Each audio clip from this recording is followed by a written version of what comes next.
Hello students. Today you've listened to a radio program about a man who is wondering whether or not he should tell a lie to his father. Now, most of us, if someone just told us, should I tell a lie to my father, would say absolutely not. Because most of us do believe that lying is wrong. This case that we're looking at contains a moral dilemma, which means it's a situation where we have at least two obligations and they're in conflict. And it's a situation in which we cannot fulfill both of the obligations. Why would we talk about cases like this? Well, first of all, there are many cases like this that we run into in our lives. But secondly, it helps us to understand how we prioritize our moral values or our duties and obligations. So in this situation, the father has a very advanced stage of dementia, which means that he gets very upset. He's not able to control his emotions. So when the family leaves after a visit, he gets very upset. And if he learns that they're not going to be coming back the next day, he has to be restrained. It's a horrible thing, and if you've ever experienced it with a loved one who has dementia, you know that this is a very stressful and painful sort of thing that the dementia patient has to go through. So in the interest of saving his father from this kind of suffering, the person who phones into the show asks whether it might have been okay for him to lie to his father in a situation in which he knew he was not going to be coming back the next day, but his father had to hear that he was going to be coming back the next day in order to be at peace. And so the dilemma that we have here is that we have a basic moral obligation to protect those we love from suffering. So if you have an opportunity to save someone you love from a great deal of suffering, you should do it. That's a principle we live by. Here's another principle we live by: don't tell lies, especially to loved ones, especially to your father or to your mother. And so in this case, we've got two principles that we usually prioritize, but we cannot fulfill both in this case. So you've had a chance to talk about this in the forums. What I want to do here is just give you an idea of how one might approach this question from the three main approaches to ethical decision making that we will be talking about later on. The first one of these approaches to ethical decision making was started by Aristotle, and it's called teleology. The teleologist is concerned with two things. Every action should promote flourishing or thriving for one's community, and every action should express virtue or character. So why is it wrong, generally speaking, to tell a lie from a teleological perspective? It's wrong because the foundation of a flourishing community is relationships, and the core of a good relationship is honesty. If you're in a relationship with someone and you can't trust what they say, then there will not be much depth to that relationship. It cannot be a high-quality relationship. And so telling the truth, honesty, is essential to quality relationships, especially relationships in the family. And those relationships in the family, as well as among friends and colleagues and neighbors, are the foundation of a flourishing community.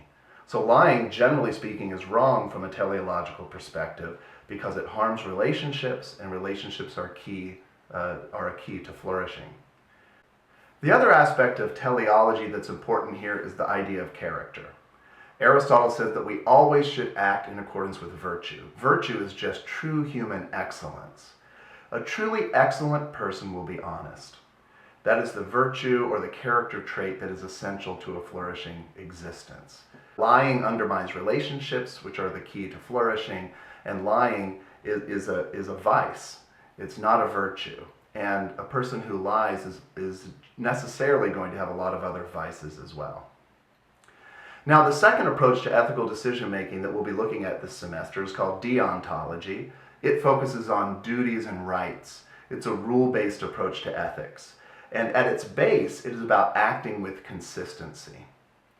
So one question that Immanuel Kant, our main deontologist, asks is, when you're about to do something, could you rationally will that action to be done to you?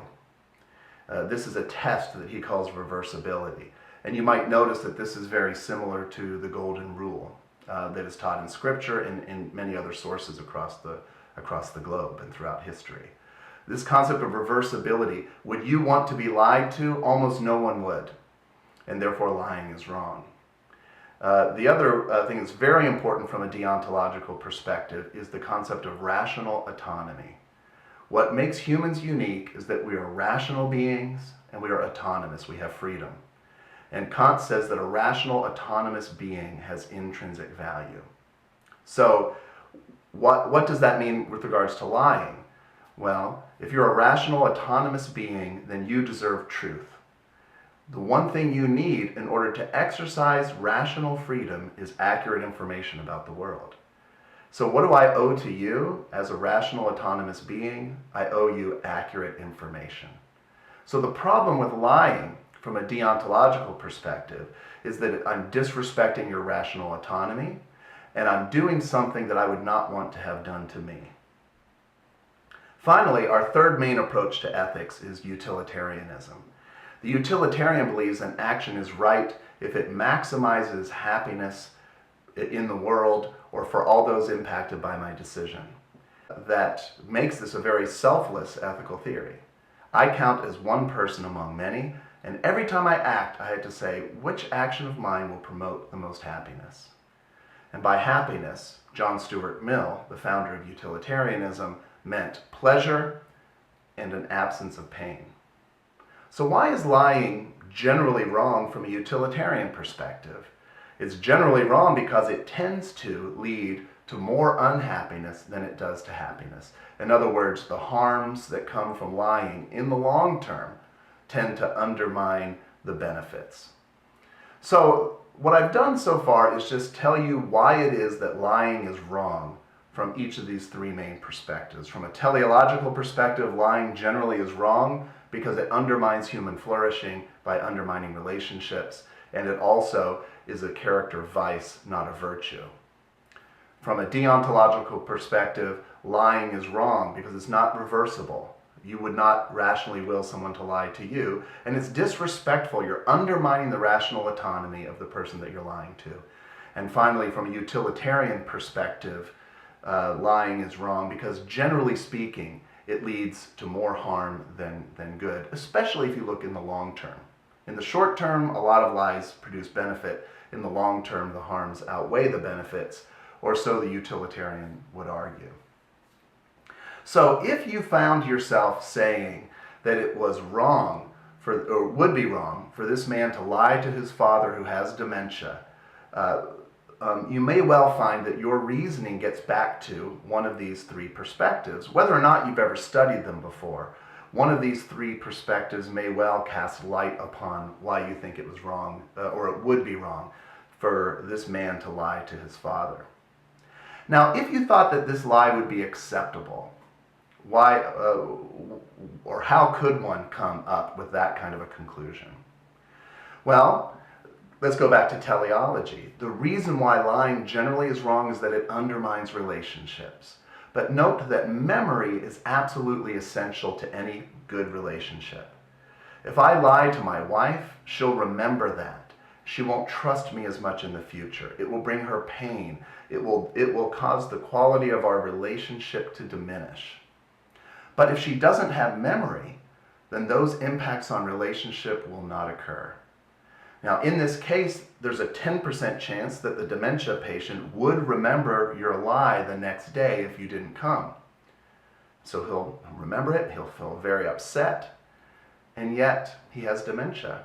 So even that feeling of betrayal, he will forget. And so if you think that this isn't one of those exceptions, one of the reasons why lying, one of the situations in which lying sometimes is acceptable, it could be you are a teleologist, but you think that in this rare case, the lie is not going to undermine the relationship, and yet it is going to protect the father from great suffering.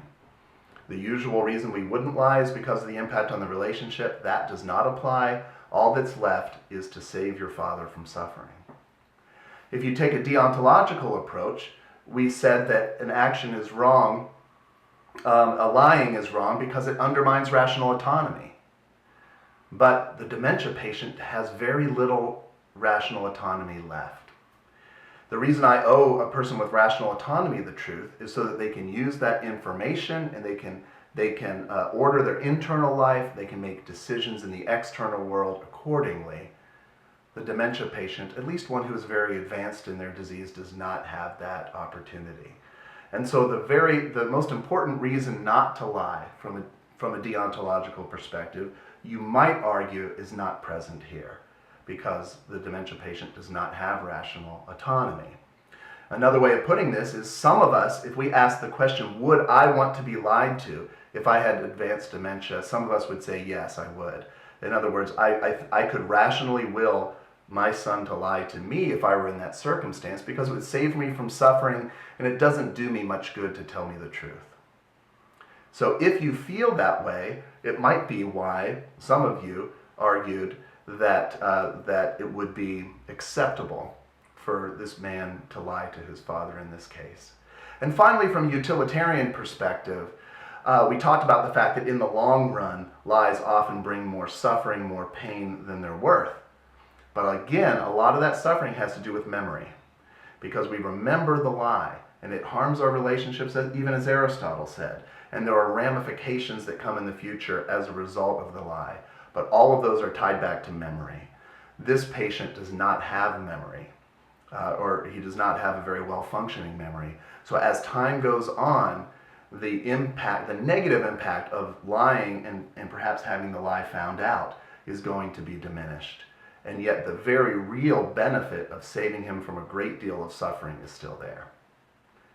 So in summary, what I wanted to do is just introduce you to these three main approaches to ethical decision making. And I hope what you've seen is that they might shed some light on the decision that you came to regarding this case, even though you've never studied these theories before.